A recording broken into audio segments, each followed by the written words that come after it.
This conference will now be recorded. अद्य मंगलवासर अथवा बहुमवासरः कार्तिक शुद्ध दशमी दिनांक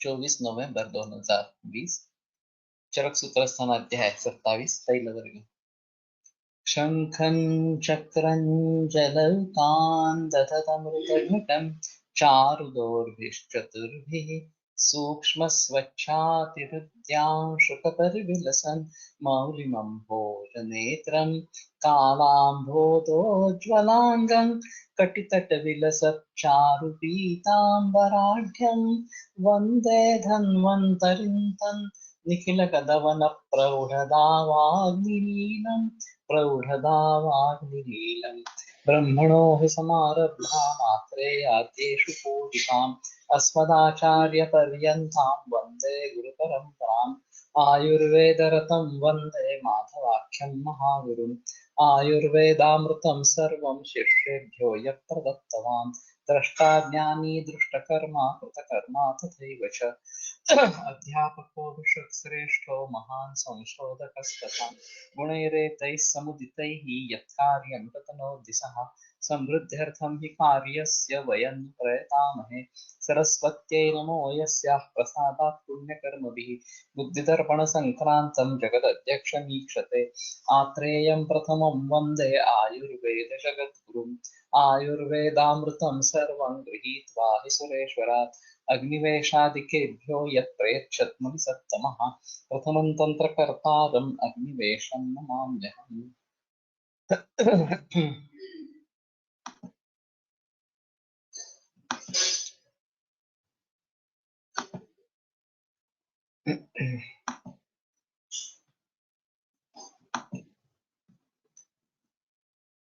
फलानां यानि चान्यानि तैलानि आहारसंविधौ युज्यन्ते गुणकर्मभ्यां तानि ब्रूयाद् यथाफलम्।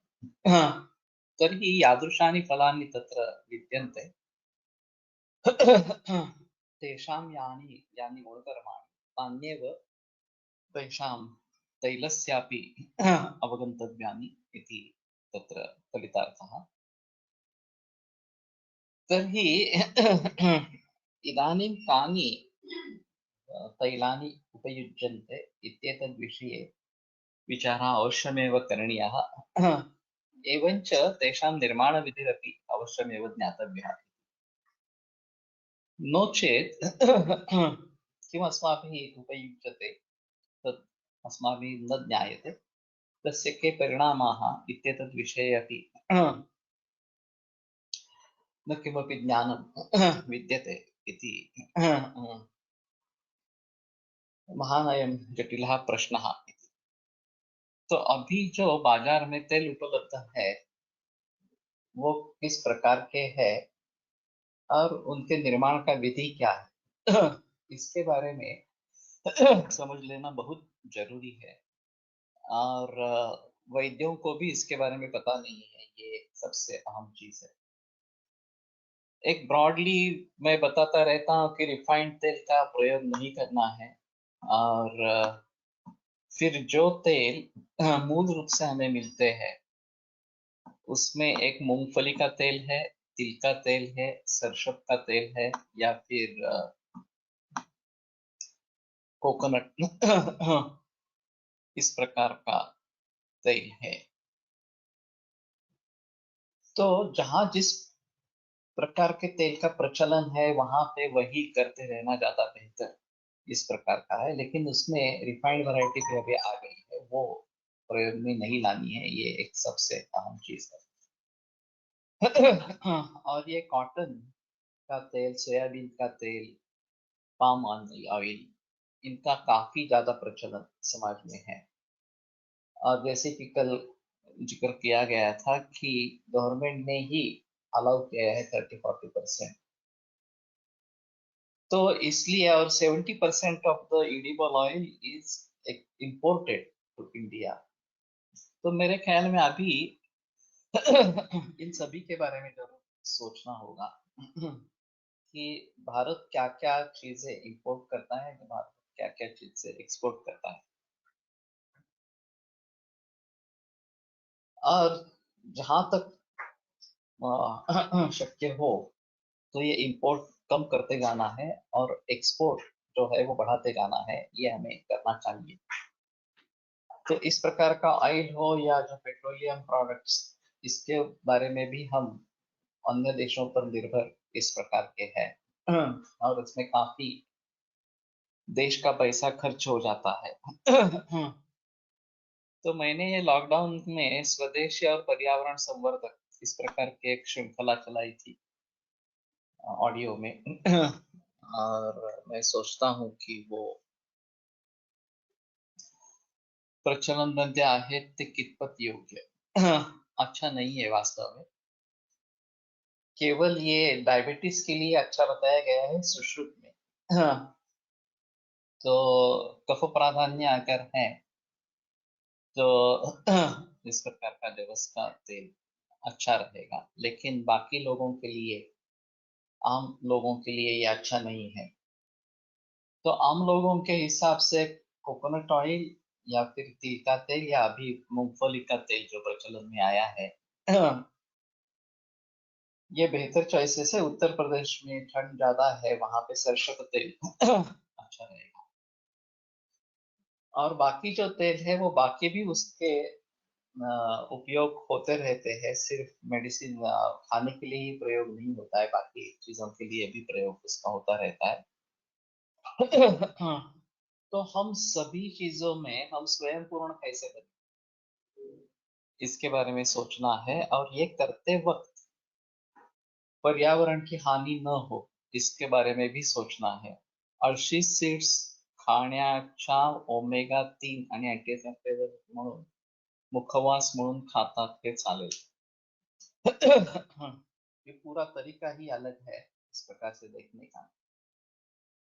और अभी एक भ्रष्ट इस प्रकार के आते हैं मुखवास के रूप में, और उनका कहना है कि ये बहुत कोलेस्ट्रॉल के हिसाब से, एंटीऑक्सीडेंट्स के हिसाब से अच्छा है।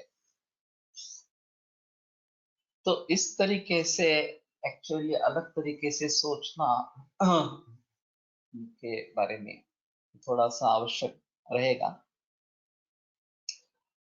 अभी मैंने तो सुना नहीं, लोकसत्ता के जरिए रुजुता दिवेकर ये बातचीत करने वाली थी, और एक सुनने का मौका था।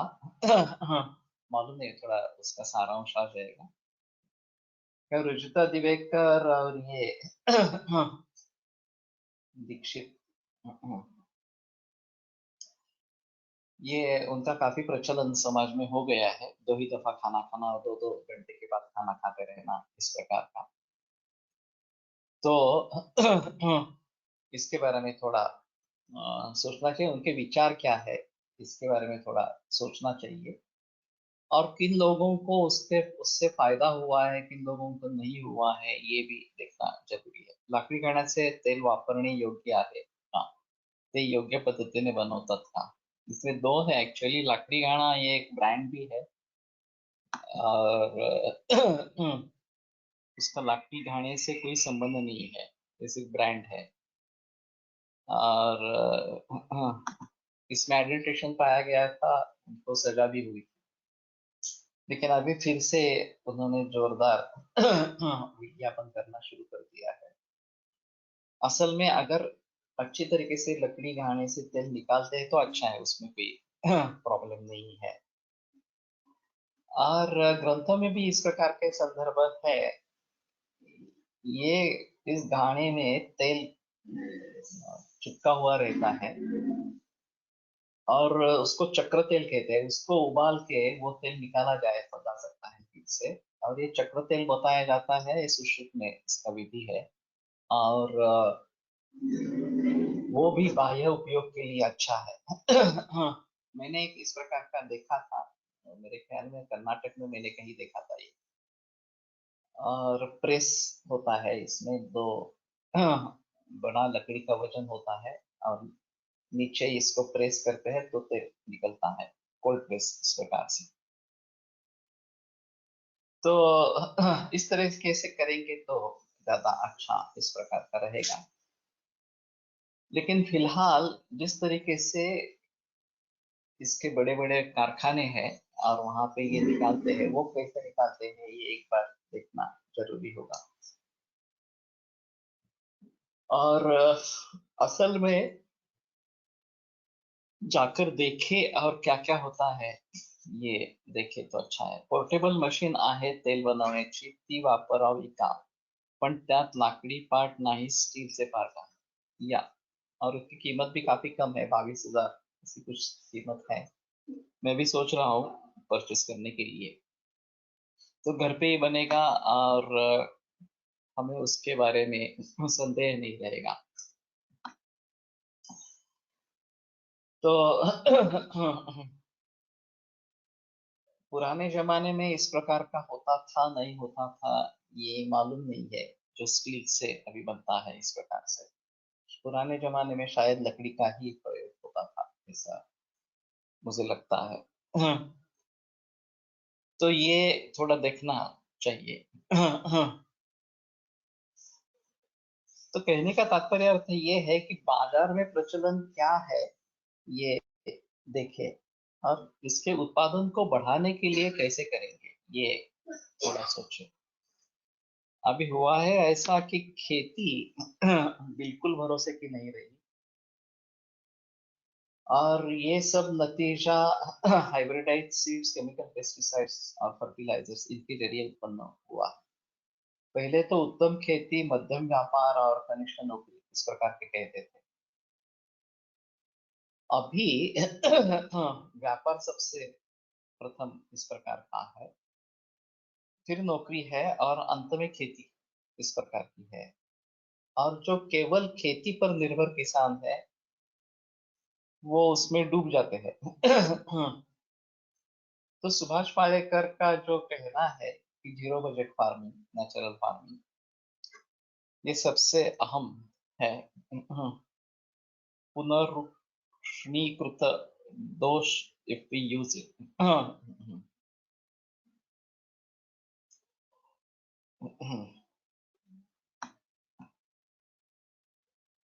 Actually, they use heater 200 degrees up to, so output will be more. But is it Punarushnikrita dosh if we use it? एक अहम बात होगी, अगर 200 डिग्री सेल्सियस तक ये टेम्परेचर बढ़ा देते हैं तो काफी मुश्किल है इस प्रकार के। by cold press method yield is low comparatively.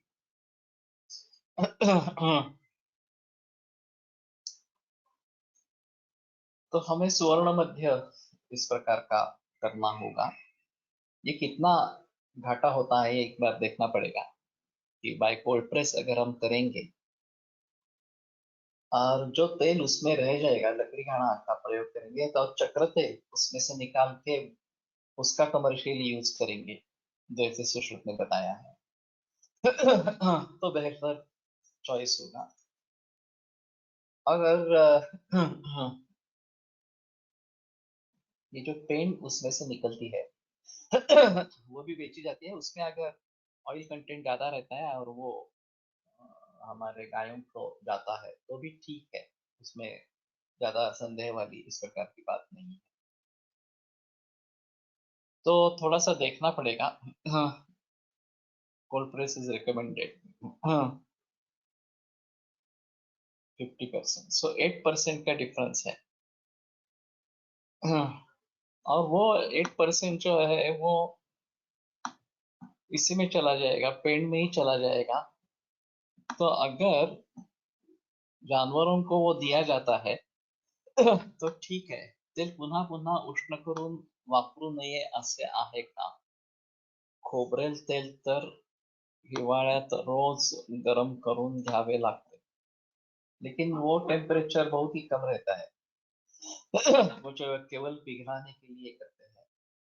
और अभी जो कंटेनर आते हैं उसमें बड़े मुंह वाला कंटेनर भी आता है, खास करके गाड़ी के मौसम में इस्तेमाल करने के लिए। तो वो बेटर ऑप्शन है, हम चम्मच से या हाथ से भी ले सकते हैं। पुनरुष्णीकृत जो है, तली हुई चीजें जो बनती है उसमें तेल काफी दिनों के बाद बदला जाता है। खास करके ये बटाटे वड़ा वगैरह जो बनाते हैं तो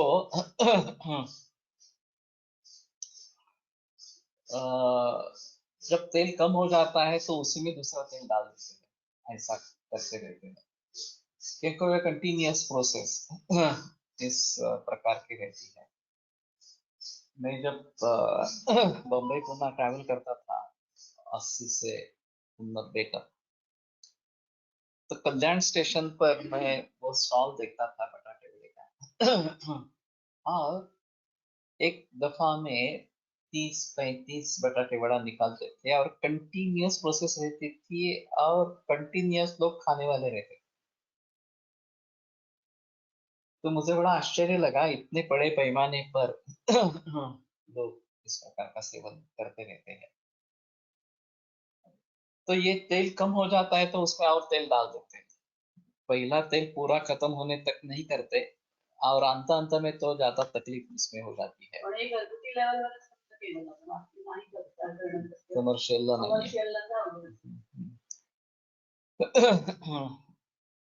तो एलोपैथी के हिसाब से भी ये अच्छा नहीं है। वैसे तली हुई चीजें ही अच्छी नहीं है तेल में तली हुई, फिर भी हम सोच लेते हैं कि एक आध बार हम खाएंगे तो ज्यादा तकलीफ नहीं होगी, लेकिन ये बार बार गर्म करना बराबर नहीं है। Actually plastic container is more harmful.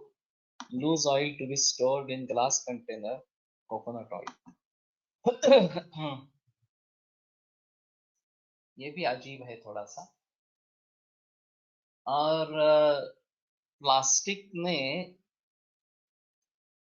काफी परिवर्तन लाया है सभी जगह।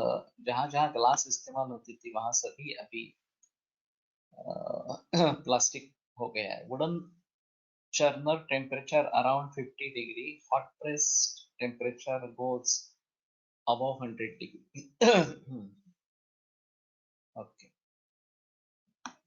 तो कहने का मतलब है कि बेटर ऑप्शन है कि कोल्ड प्रेस का ही प्रयोग करें, हॉट प्रेस का प्रयोग नहीं करें। और हनी के बारे में भी ऐसा है। ऑस्ट्रेलिया में एक ही जगह पे कोल्ड एक्सट्रैक्टेड हनी मिलता था, बाकी सभी जगह हनी बॉईल करके ही थोड़ा सा निकालते हैं। तो प्लास्टिक कंटेनर को कैसे रिप्लेस करें, ये एक अहम चीज है। और वैसे ग्लास का प्रचलन बहुत पुराने जमाने से है, इसके सिर्फ ब्रेकेज होने का खतरा रहता है और इसलिए लोग प्लास्टिक की तरफ मुड़ गए। लेकिन पर्यावरण की हानि को देखते हुए प्लास्टिक का इस्तेमाल जितना हम कम करेंगे उतना बेहतर इस प्रकार के। कोल्ड प्रेस कैसे करता है? एक पिस्टन रहता है और नीचे एक सरफेस रहता है, और वो पिस्टन घुमाने के लिए एक व्यवस्था रहती है और स्प्रिंग होती है उसमें। तो जैसे दबाते जाएंगे वैसे वो पीड़न होगा जिसका तेल निकालने का है और उसमें से तेल बाहर निकलेगा। ऐसी ही वो प्रोसेस है। जो मैंने कोल्ड प्रेस इस प्रकार का देखा है वो इस प्रकार का है। तो ठीक है, मैं समझता हूँ कि हम सजग हो जाए और कम से कम हम तो केवल ऑर्गेनिक मूंगफली का तेल ही इस्तेमाल कर रहे हैं घर में। वो 1300 रुपये या 1350 रुपये 5 लीटर इस प्रकार का आता है। अब सभी लोग भी इसका इस्तेमाल शुरू करें और जहां जहां पॉसिबल हो वहां वहां इसकी खेती बढ़ाए। ये सबसे बेहतर तरीका है। तो तिल के बारे में ज्यादा संदेह नहीं होगा। मुझे लगता है कि तिल की खेती हम बढ़ाएंगे तो ये आसानी से उगता है और ज्यादा तकलीफ नहीं है और गायों के लिए भी अच्छा इस प्रकार का रहेगा। और जहाँ पॉसिबल है वहाँ मूंगफली के बारे में भी सोचे। मालूम नहीं, ये दोनों इकट्ठा अगर करते हैं तो तिल तो ऊपर आने वाला और मूंगफली नीचे आने वाली है। किसी ने इस प्रकार का ऑर्गेनिक शेन तेल कोणत्या ब्रांड से मिळते मालूम नहीं। यहाँ ऑर्गेनिक स्टोर है, उसमें उपलब्ध है, शायद ब्रांड का नेम नहीं है उसके ऊपर। लेकिन 5 लीटर का कैन मिलता है, ऐसा है। मधुरो ब्रूहणो वृक्षो बल्यो मज्जा तथा वसा। मज्जा और वसा ये दोनों मधुर ब्रूहण वृक्ष यथा सत्वंतु चैत्योष्णे वसा मग्न्यो विदिशे। और जिस प्रकार का प्राणी है उसके अनुसार उस वसा या मज्जा का शैत्य या उष्ण समझ लेना चाहिए इस प्रकार का। तो नॉनवेज खाने वालों में ये होता है वसा और मज्जा। शुद्ध मांस से स्नेह सा वसा परिकीर्तिता। शुद्ध मांस का जो स्नेह है उसको वसा कहते हैं। तो मांस जब पकाते हैं तो उसमें एक तेल जैसा लेयर आ जाता है, उसको अलग करके हाँ उसमें से पानी निकाल दिया जाए तो वसा मिल सकती है इस तरीके से। और वैसे गोधा गोधा वसा हाँ, मिलती है बाहर इस प्रकार से। तो उन वसाओं का सेवन या पाया सूप जब बनाते हैं नली सूप तो उसमें से मज्जा मिल सकती है। और खास करके ये ल्यूकेमियास के मरीज में हाँ मैंने इसका इस्तेमाल किया है। तो मधुर ब्रूहण वृक्ष और बल्य इस प्रकार का बताया गया है। तो नॉनवेज खाने वाले हैं उनके लिए ज्यादा आपत्ति वाली बात नहीं है, वो आसानी से खा सकते हैं, ले सकते हैं। वेजिटेरियन लोगों के लिए थोड़ा देखना पड़ेगा और क्या हाँ, करना पड़ेगा इस प्रकार से। तो वसा और मज्जा इनका भी प्रचलन हो सकता है अगर हम उसको भली भांति हाँ व्यवहारात वसाला काय म्हणतात? स्वतंत्र व वसा काढून वापरली जाते का? मान मांसाहारी लोकांत। मेद या फैट विद्यान मेदोपिता विवा ऐसा वाक्पट में है कि मेद जो है वो भी उनके जैसा है, वसा और मज्जा इस तरीके का है। और जो वसा नाम से मिलता है वो मेदोधरा वर्ती जो उदर में स्थित है वो मिलती है, वो फैट इस प्रकार की ही है। और मांस उबालने पर मांस वसा मिलती है और नली उबालने पर मज्जा मिलती है, ऐसा है। तो लेकिन इस प्रकार का प्रचलन नहीं है, वो अलग करके हाँ उसको बेचना ये नहीं है।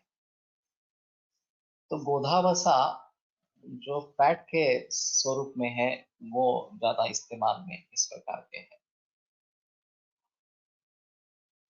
तो शायद मांसाहारी लोग इसके बारे में ज्यादा वर्णन करें। मैं भी शाकाहारी हूँ तो वजरी म्हणतात। लेकिन वजरी अलग है, ये आंत्र है। हाँ, और इसका सूप बनाते हैं वजरी का।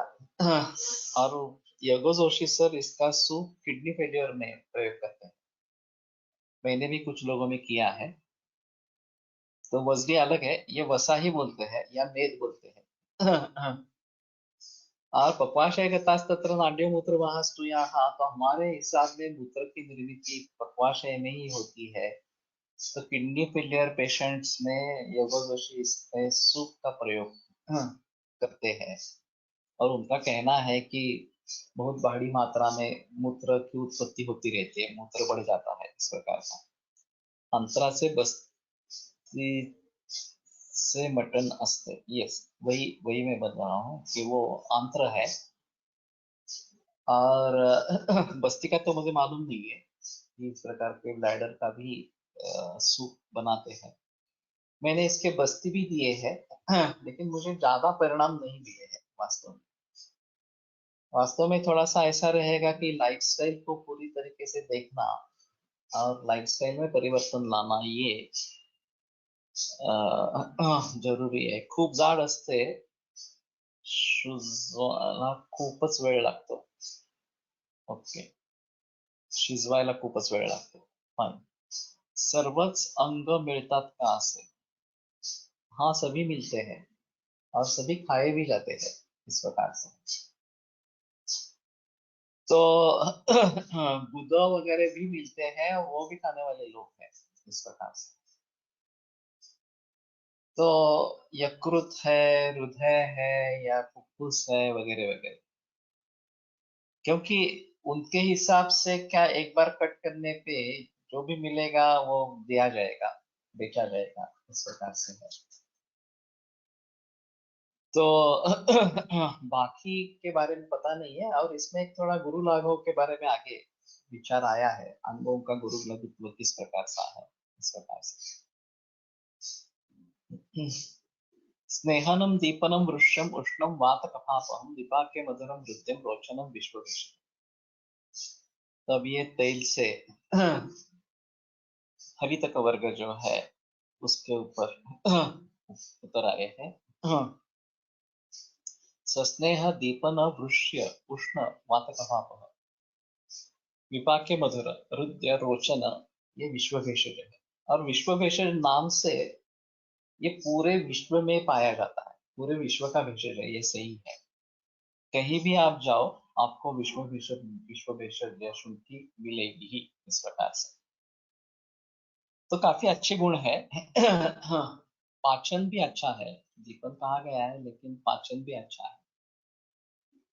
और ईशत स्नेह वातकपाप है, लेकिन पित्त पे भी बढ़ावा नहीं देने का ना, मधुर विपाक इसका है।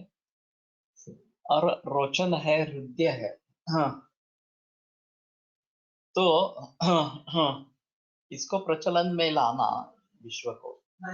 मैंने जो विदेशों में बात की थी कि बहुत सारे तरीके के हर्बल टीज अवेलेबल है, इसमें विश्व भी है। तो ये एक अहम चीज रहेगी कि इन सभी के गुणकर्मों को ध्यान में रखते हुए उनका प्रयोग किया जाए तो ज्यादा बेहतर है।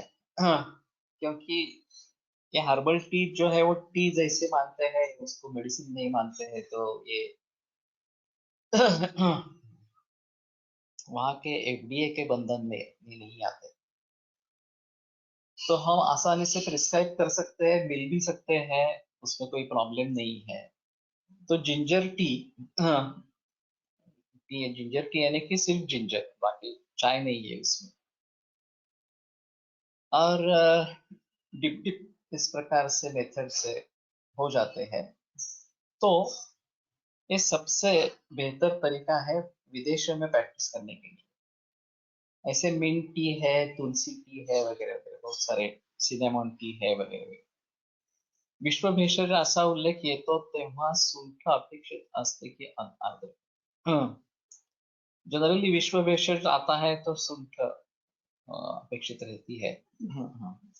नागरिकृतम आर्द्रकम, और उसमें एक प्रोसेस है, चूने की न्यूली उसमें डालते हैं, लाइम लाइम वाटर, और फिर सुखाते हैं। ऐसे ही सुखाएंगे तो वो होता नहीं है, सुंठ नहीं बनती है। तो नागरिकृतम आर्द्रकम ये अलग प्रोसेस है, ट्रेडिशनल है। और शुंठी का प्रयोग इस प्रकार से होता है। इसमें एक थोड़ा सा अंतर है, आर्द्रिका भेदिनी गुरुवी इस प्रकार की बताई गई है, और शुंठ जो है वो ग्राही है। तो भेदिनी होने के कारण, मतलब भेद करने के लिए ये अच्छी है। अब ये आले पाक जो बनता है, हाँ, वो आर्द्रक से बनता है। और उसमें शायद अगर हम शुंठी का चूर्ण डालें, मालूम है किसी ने नहीं किया, तो ये भेदन और ग्राही दोनों तरीके के परिणाम प्राप्त होंगे। और ये जो गंधर्व हरितकी बनाई जाती है, तो रेंड तैल भ्रष्ट गंधर्व या हरितकी, और उसमें सौंठ डाली जाती है। तो सौंठ डालने के वजह से पाचन अच्छा इस प्रकार का होता है। और हरितकी से अनुलोमन हो जाता है. कॅल्सिफाईड अद्रक इस सुनकी असे म्हणता येईल का? कॅल्सिफाईड मालूम नहीं है कि, लेकिन शुंठी क्षारधर्मी है, ये इससे स्पष्ट होता है. दातार गुरु जी का एक क्लासिफिकेशन है अम्लधर्मी और क्षारधर्मी, इस प्रकार से. और मैंने एक अजीब मरीज देखा था कि जलन होती थी और मुक्ति काम दवा वगैरह सब देने के बावजूद भी फायदा नहीं हुआ. तो मैंने फिर से पूछा कि तुम क्या क्या लेती हो, तो दिन में 2 बार चाय लेती है. मैंने कहा वो तो रिड्यूस करो, लेकिन फिर उसने बताया कि वो बहुत शुंठी डालकर ही चाय लेती है, हर दफा कर देती है. तो मेरे दिमाग में ये आया कि ये क्षारधर्मी परिणाम है. अब जैसे ही अमलक दे दिया उसको, तो उसकी जलन तुरंत बंद हो गई. तो पुड़ी में थोड़ा सा अमलक डाल दिया, तो उसकी तकलीफ निकल गई, इस प्रकार से. तो ये एक अहम चीज है कि क्षारधर्मी है, और उस हिसाब से हमें देखना है. ये एक हमारे कोकण में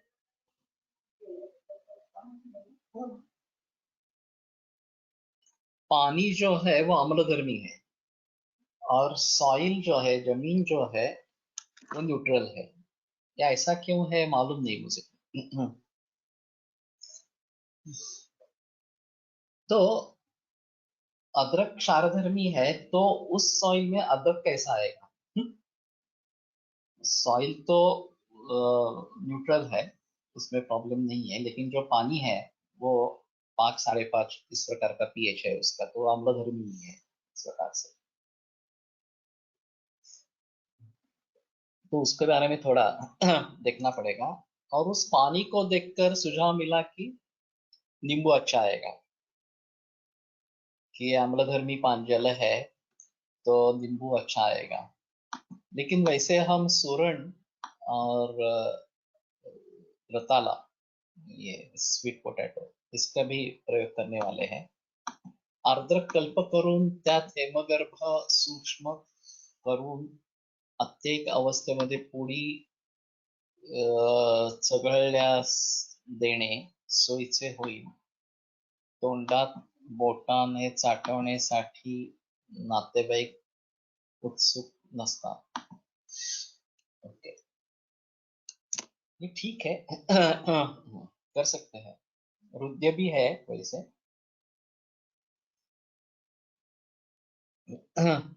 मैं जो करता हूँ वो हेमगर्भ 1 पार्ट और शृंग भस्म 10 पार्ट और अर्जुन 100 पार्ट चूर्ण, और उसको अर्जुन क्वाथ और पर्ण बीज जो पानफुटी है, उसके स्वरस की भावना, इस प्रकार से देता हूँ, जो मेरी ये हृदय मित्रवटी नाम से मेरे क्लिनिक में है. तो एक्यूट कंडीशंस में इसको सब लिंगवल रखने के लिए देता हूँ, काफी अच्छे रिजल्ट्स मिलते हैं. ऐसा है. जो भी हृदरोगी है उनको मैं देख के रखता हूँ और जरूरत पड़े तो चूसने के लिए कहता हूँ. शायद इसमें अदरक रस की भावना दे दे एडिशन, इस प्रकार से तो भी काम होगा. और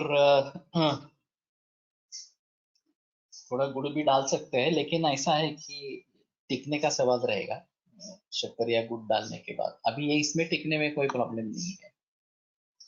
तो इस एक अवस्था में इस प्रकार का हेमगर्भ और ये दे सकते हैं.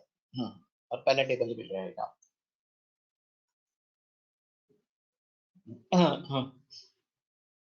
थोड़ा और सोचेंगे शायद इस प्रकार से, तो और भी तरीके निकल आएंगे.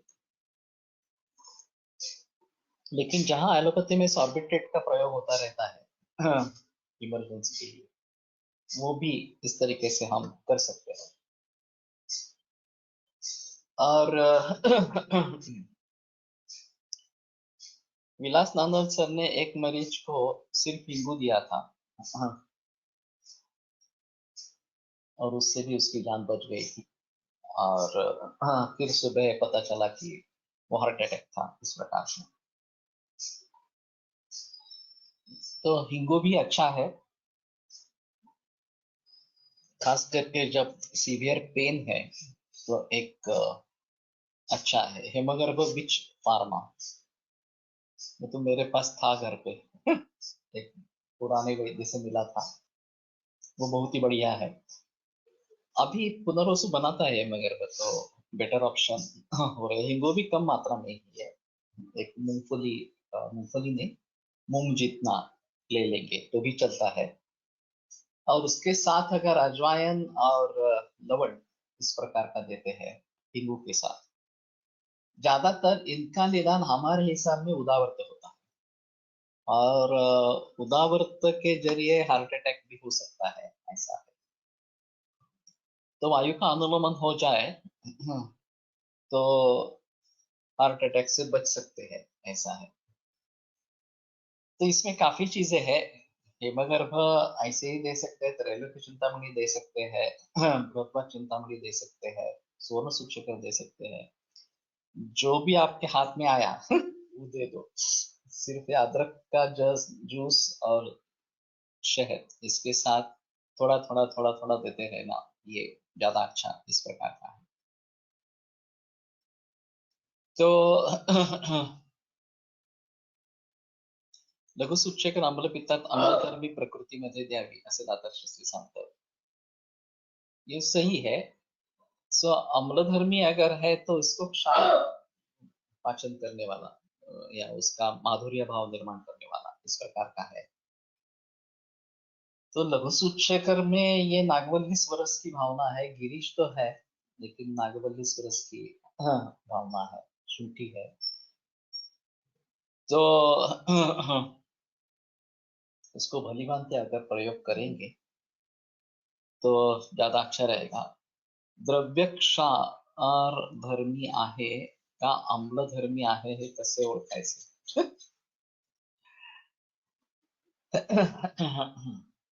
शायद निर्माण किस ऋतु में हो रहा है, ये एक अहम चीज है।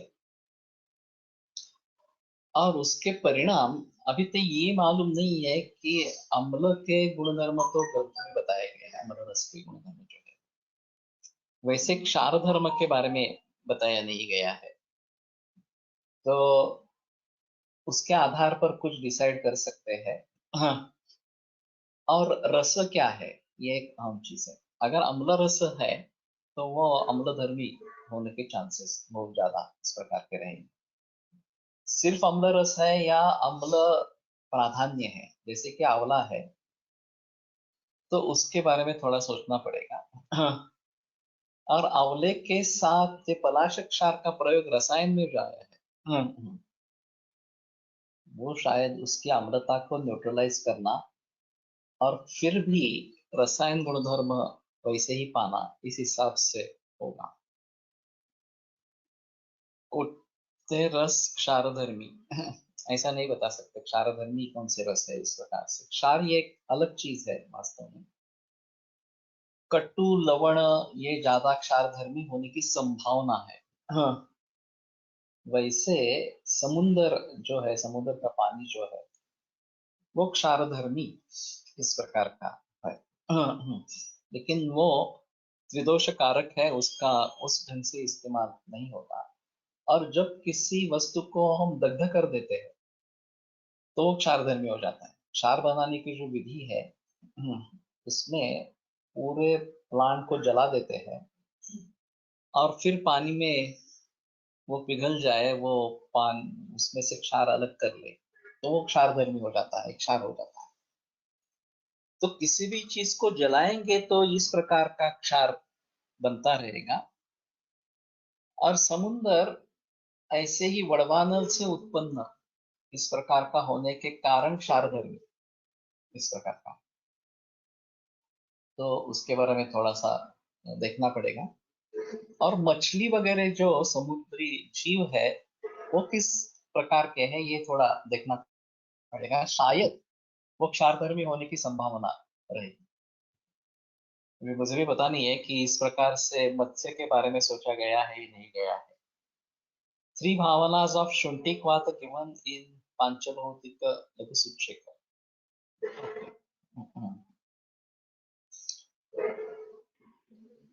तो गिरीश और शुंठी ये मूल कॉम्बिनेशन है और इसमें नागवल्ली स्वरस की भावना है।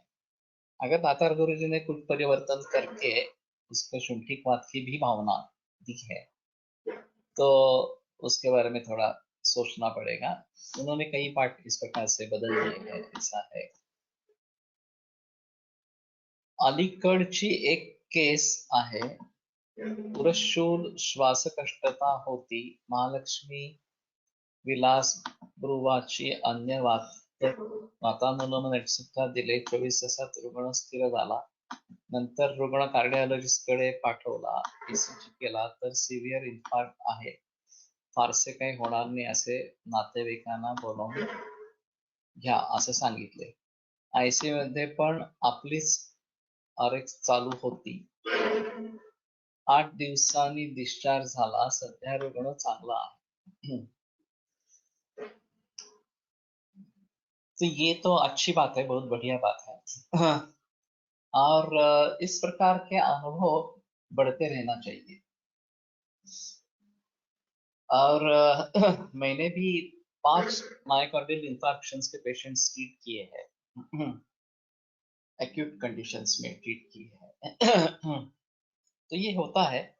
मैं तो मानता हूँ कि हमारा खुद का आईसीयू हो और हम इन तरीके के मरीजों को वहां पे ट्रीट करें। ये जो पैनोरामा होता है कि कोई मशीन दिख रही है, उसमें वो हार्ट रेट, पल्स रेट वगैरह आ रहे हैं, कुछ ग्राफ चल रहे हैं, इससे लोग ज्यादा प्रभावित होते हैं। दवा क्या काम करती है अलग चीज है इस प्रकार से। तो इसमें हम जरूर काम कर सकते हैं, उसमें कोई संदेह नहीं है। अभी जिन लोगों ने इसके बारे में सोचा है, माधव बाग, रोहित सानू ने ये फील्ड सिलेक्ट किया है हृदरोग का। इसका काफी मार्केटिंग किया है, फ्रेंचाइजी दी गई है इसकी। और वैसे ये दिक्कत वाली बात है क्योंकि हार्ट अटैक हो जाता है और उससे अगर मरीज बचता नहीं है, वैसे एलोपैथी में भी लोग मरते हैं और आयुर्वेद में भी मरेंगे, ऐसी कोई आपत्ति नहीं है इसमें।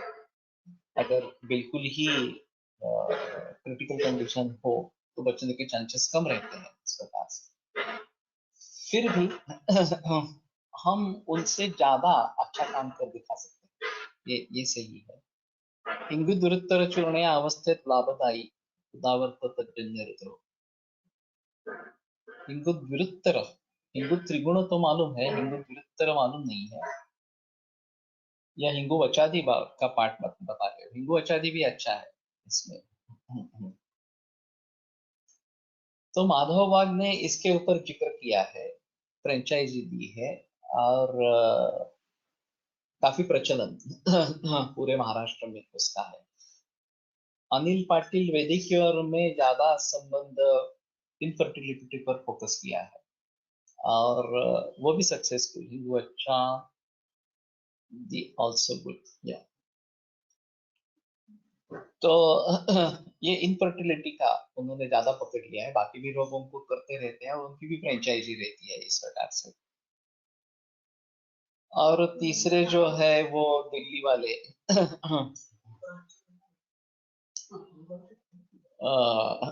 प्रताप चौहान, उनका तो बहुत बड़े पैमाने पर पूरे देश भर, पूरे विश्व भर 192 देशों में उनकी दवाइयां चली जाती है इस प्रकार से। और टेलीमेडिसिन को प्रचलन में लाया।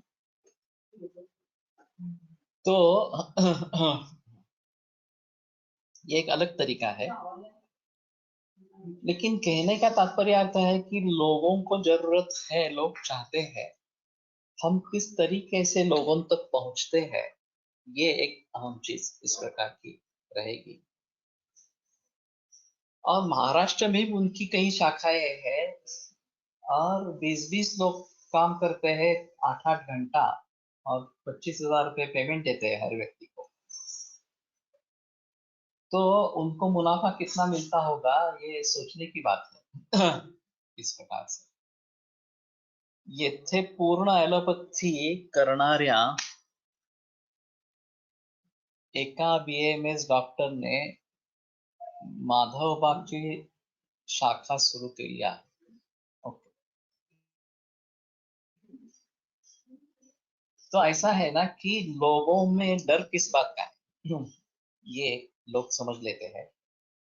फिर खर्चा किसका ज्यादा है ये भी समझ लेते हैं और उसका अल्टरनेटिव अगर हम दे सकते हैं तो लोग उसकी तरफ मुड़ जाएंगे। ऐसा है। मैंने इसके बारे में काफी जिक्र किया था। डीन अर्निश करके एलोपैथी का डॉक्टर अमेरिका में है और उसका रिवर्सिंग हार्ट डिसीज ये प्रोग्राम उसकी किताब भी है उसके बारे में। हाँ। और वो $10,000 फी लेता है एक बरस के लिए, जिसमें ये किताबें, सीडीज, ऑडियोज वगैरह वगैरह दिए जाते हैं और हर 2 या 3 महीने के बाद एक कॉन्टेक्ट सेशन होता है जिसमें लाइफस्टाइल के बारे में बताया जाता है। तो लाइफस्टाइल और योग के जरिए हार्ट डिसीज को रिवर्स करना, ऐसी उसकी प्रोसेस है। तो हुआ ऐसे कि अगर डॉक्टर सुझाव देता है कि बाईपास सर्जरी अनिवार्य है और वो की जाती है तो इंश्योरेंस कंपनी को उसके लिए $1.5 लाख देने पड़ते हैं। और इसका खर्चा $10,000 पर ईयर है बिन आदमिश का। और वो अपने जेब से लोगों को पैसे देने पड़ते थे क्योंकि इंश्योरेंस में वो पर कवर नहीं था। तो एक इंश्योरेंस कंपनी ने अपना दिमाग लड़ाया और कह दिया कि हम बिन अर्निश को सपोर्ट करेंगे। अगर आप अपनी मर्जी से बिन अर्निश के प्रोग्राम में ज्वाइन होना चाहते हैं कंसेंट फॉर्म भर के तो $10,000 इंश्योरेंस कंपनी दे देगी। तो इसका फायदा दोनों को ही हुआ। जो लोग वैसे ही जाना चाहते थे उसके 10,000 बच गए, उनका फायदा हुआ। बिन अर्निश को लोग मिल गए, उनका फायदा हुआ और कंपनी को भी फायदा हुआ क्योंकि अगर वो बाईपास सर्जरी में जाता तो $1.5 लाख खर्च करने पड़ते हैं, तो $1,40,000 इंश्योरेंस कंपनी के बच गए। तो अभी आयुर्वेद को सपोर्ट करने में इंश्योरेंस कंपनी ही हमारी मदद करेगी। क्योंकि सभी लोग मुनाफा देख रहे हैं। अगर मुझे इस प्रकार से पैसे बचाकर मुझे मुनाफा बढ़ जाता है, मेरा मुनाफा बढ़ जाता है, तो मैं एलोपैथी को नहीं सपोर्ट करूं, मैं आयुर्वेद को सपोर्ट करूं। तो हमें भी इसके बारे में थोड़ा सोचना है। मैंने एक सुझाव दिया था, मालूम नहीं होगा नहीं होगा, कैसे होगा वगैरह वगैरह के बारे में, कि जब इंश्योरेंस लिया जाता है, हाँ, तो पैकेजेस रहते हैं, चेकअप पैकेजेस 6,000 से लेकर 22,000 तक पैकेजेस रहते हैं। और फिर वो खर्चा उसी के जेब से लिया जाता है। हाँ, जो आदमी इंश्योर होना चाहता है उसी के जेब से लिया जाता है। तो मैंने कहा था कि ठीक है, एक काम करो कि इसमें एक और पैकेज ऐड कर दो, 10% फॉर लाइफस्टाइल कंसल्टेशन, इस प्रकार से। अब फिलहाल क्या होता है कि वो सब पैकेज होने के बाद जब नतीजे निकल आते हैं तो वो एक कोई कंसल्टेंट रहता है एलोपैथी का, उसके पास जाते हैं तो वो बता देता है आपके किसी में जो इस प्रकार के चेंजेस है, शुगर हाई है या ब्लड प्रेशर ज्यादा है वगैरह वगैरह, तो आपके ये ब्लड प्रेशर के लिए गोली चालू करो, शुगर के लिए गोली चालू करो वगैरह वगैरह। और लोग भी मान लेते हैं और शुरू कर लेते हैं। वास्तव में ये सब बिगड़ा हुआ है, उसके कारण क्या है वो ढूंढो, वो कारण टालो, ये सलाह जरूरी है। लेकिन इस प्रकार की सलाह कोई देता नहीं है। तो अगर एक आयुर्वेद कंसल्टेंट उसमें रहेगा जो 10% पे काम करेगा इस प्रकार से, और वो लाइफस्टाइल पूछ लेगा इसके सभी के बावजूद, खाने पीने की आदतें वगैरह ये सब पूछ लेगा, या हेरिडिटी कौन से डिसीजेस है वगैरह वगैरह बारे में जानकारी ले लेगा और उसके आधार पर सुझाव देगा कि आप लाइफस्टाइल इस प्रकार से चेंज करो, खाना पीना इस प्रकार ढंग से बदल लो। तो उसमें क्या होगा कि बहुत सारे मरीज, मैं समझता हूँ 90% नहीं मानेंगे, क्योंकि लोगों को रिस्ट्रिक्शंस डालना अच्छा नहीं लगता अपने ऊपर, और जबकि दिखने लायक कोई सिम्टम है नहीं, सिर्फ ये पैथोलॉजिकल वेरिएशंस है, लेकिन दिखने लायक कोई सिम्टम्स है नहीं, तो मैं क्यों अभी शुरू करूँ, अगर होता है तो आगे देखेंगे। या ज्यादा से ज्यादा एलोपैथी की दवा लेता हूँ, उससे अगर सिम्टोमेटिक रिलीफ हो जाता है तो ठीक है, बाकी क्या करना है, ऐसी ही सोच लोगों की है। तो केवल 10% लोग इसको मानेंगे, ऐसा समझ के चलते हैं। हाँ, फिर भी वो 10% लोग बीमार नहीं होने वाले, वो मूल रूप से ठीक हो जाएंगे, स्वस्थ हो जाएंगे, और उनको भी फायदा होगा और इंश्योरेंस कंपनी को भी फायदा होगा, क्योंकि जो कॉम्पेंसेशन देना है वो नहीं देना पड़ेगा, और उनके जेब से तो कुछ जाने वाला ही नहीं है। जो भी वो इंश्योरेंस का हफ्ता होगा वो उन्हें मिल जाएगा और आगे कुछ करना ही नहीं है इस प्रकार से। तो मैंने दर्शन शंकर जी से ये बात कही, उसने तुरंत मान दी, बहुत बढ़िया है, मैं सुझाव दे देता हूँ, इस प्रकार से उन्होंने बताया। अभी मालूम नहीं उसने दिया नहीं दिया, किस नाम से दिया, और क्योंकि वो पीएम एडवाइजर है, पीएम की जो एडवाइजरी कमेटी है उसमें वो है, तो चांसेस है कि वो सुझाव दे सकता है इस प्रकार से। तो इस तरीके से हमें थोड़ा ढूंढना पड़ेगा कि किस तरीके से हम लोगों तक पहुंचे, और लाइफस्टाइल में परिवर्तन लाने के लिए मानसिकता जो बदलनी है उसके बारे में थोड़ा सोचें। पहले मैं मानता हूं कि वैद्यों की मानसिकता ही बदलनी चाहिए। जो मैं उन लोगों की बात कर रहा हूँ जो आयुर्वेदिक प्रैक्टिस करने वाले करते हैं, बीएमएस होकर एलोपैथी करने वाले उनको छोड़ दो, लेकिन बीएमएस होकर जो आयुर्वेद की प्रैक्टिस करते हैं उनकी मानसिकता पहले बदलनी चाहिए, कि मेरी लाइफस्टाइल अच्छी हो, मैं सुबह जल्दी उठूं, रात को जल्दी सोऊं, ऑर्गेनिक या नेचुरल ही खाऊं वगैरह वगैरह, नियमित रूप से व्यायाम योगाभ्यास करूं। ये अगर उनकी मानसिकता बदलती है तो लोगों को बदलने के बारे में हम सोच सकते हैं। तो इसके बारे में थोड़ा देखना जरूरी है, और मेरा इस पूरे ग्रुप से यह अनुरोध है कि अगर आपने परिवर्तन अभी तक किया नहीं है तो पहली चीज है कि अपने में परिवर्तन लाओ। दातार Guruji's book say that Amladharmi Dravyas are Mehndi, Deepan, and Ksharadharmi Dravyas are Pachana, and this is the only important factor to distinguish between them. But my doubt is how to find out what Dravya is Deepan and what Dravya is Pachana, because there is a thin line between these two karmas. एक बार दातार गुरु जी की किताब देखनी चाहिए, शायद उससे कुछ पता चले इस प्रकार के बारे में। चित्रो दीपन पाचन, बहुत सारे द्रव्य पाचन और दीपन दोनों रहेंगे। पाचन होने के बाद दीपन हो सकता है, दीपन होने के बाद पाचन हो सकता है, ये भी चीजें पॉसिबल। हमारे त्रिस्कंद कोश में पाचन और दीपन द्रव्यों की लिस्ट मिलती है, अभी प्रातिपदिक कोश में भी मिलेगी क्रम के अनुसार। और औषध कोश से पाचन कहाँ पे करना है, दीपन कहाँ पे करना है, ये भी मिल जाएगा। और फिर उसमें अगर द्रव्यों का निर्देश है कि इस द्रव्य से पाचन करो वगैरह वगैरह इस प्रकार, वैसे शुंठी धान्य का स्वाद ये पाचन के लिए आया है।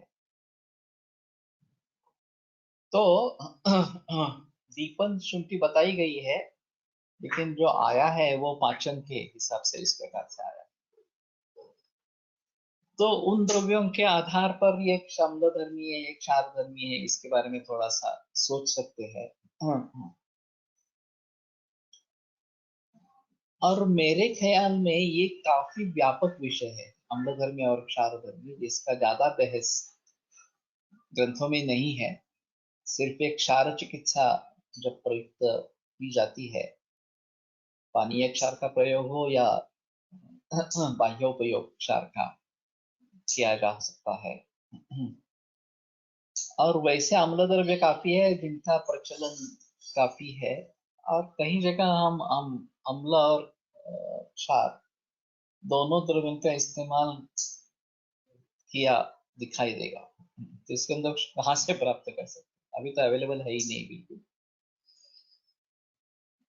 तो अभी प्रातिपदिक कोश जब निकल आएगा तब उसमें से ये सब चीजें मिलेगी, लेकिन उसमें थोड़ा टाइम लगेगा। उसका काम प्रगति पथ पर है, और ये त्रिस्कंद कोश से भी बढ़िया है, उसमें कोई संदेह नहीं है। तो फिलहाल मैं उसके बारे में सोच रहा हूँ। मैंने नई संहिता लिखना ये सोचा है, और थोड़ा लिखा भी है। तो अभी गिरीश गांधी जी से बात हुई थी, तो मैंने सुझाव दे दिया कि मैं सृजन चिकित्सा में इसके बारे में लिखूं, और वो थोड़े आश्चर्यचकित रहे कि मैंने कहा कि संहिता जो है वो संस्कृत में रहेगी। उसकी टीका भी संस्कृत में, मेरी ही लिखी टीका इस प्रकार की है, और विवरण जो है वो शायद मराठी या हिंदी में इस प्रकार से करेंगे। हर एक सूत्र को लेकर। तो ये धीरे धीरे बढ़ता जाएगा। हाँ।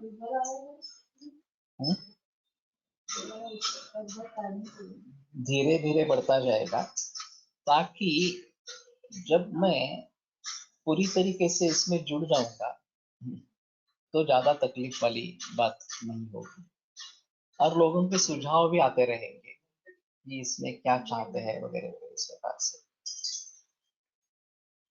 और क्या मैं सम्मिलित कर सकता हूँ उसमें। तो इन सभी के बारे में थोड़ा सोचना है। तो मैं मानता हूँ कि नई संहिता की जरूरत है। कल जी जो बहस हुई थी पूर्व रूप और रूप के बारे में, खास करके आज के जो इन्वेस्टिगेशंस है उनके बारे में सोचना है, नहीं सोचना है वगैरह, और अगर सोचना है तो किस ढंग से सोचना है, हमें उसमें बह नहीं जाना है। आयुर्वेद के एंगल को छोड़ना नहीं, ये सबसे अहम चीज है, और आयुर्वेदीय निदान होना ये सबसे अहम है। हमने ये प्रयास किया है त्रिस्कंद कोश में, आयतन निदान सॉफ्टवेयर हमने बनाया था। अभी प्रातिपदिक कोश के आधार पर भी डायग्नोस्टिक और ट्रीटमेंट सॉफ्टवेयर बनेंगे।